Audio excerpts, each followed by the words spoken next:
Turn your attention now to another big story that we are staying on top of, the recovery in Puerto Rico.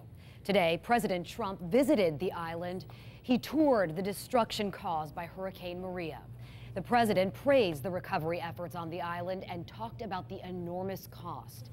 16 people died in Puerto Rico. Mr. Trump compared that to the 1,800 who died in New Orleans during and in the aftermath of Hurricane Katrina. The president also met with the mayor of San Juan. He lashed out at her on Twitter last week over her pleas to the federal government for help.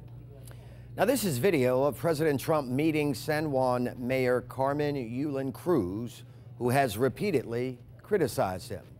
I realize the video looks grainy, but it shows the two meeting briefly. Now, keep in mind, communications out of Puerto Rico is very difficult. 10 News reporter Bianca Grollo has family in Puerto Rico and is there for the president's visit. Today, President Trump praised the federal government's response to Puerto Rico after Hurricane Maria, saying they have been doing an amazing job. And he was backed by Puerto Rico's Governor Ricardo Rosselló, who gave kudos and thanks to the president for his, quote, continued support. He said because of it, Puerto Rico will be able to recover from this.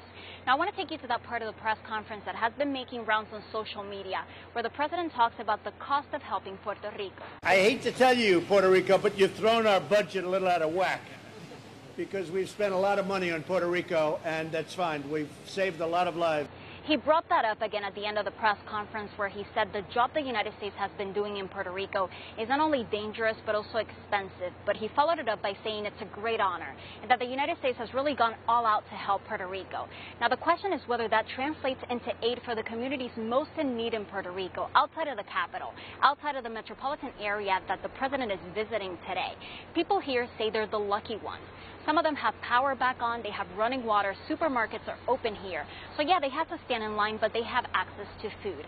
I spent the weekend going to the south, west, and northwest parts of the island, and every person I encountered, I asked, do you have enough food? Do you have enough water? They would show me the last gallon of water they had, or the 2 packs of rice that a neighbor gave them because they didn't have any more. My next question was, have government officials been here to bring you aid? And the answer was no. So yes, some people are happy to have the president here, but what I've been hearing is that they hope that translates into aid, and he's already talking about cost, but the conversation is that in order for Puerto Rico to get out of this, a lot more is needed. In Santurce, Bianca Grollo, 10 News.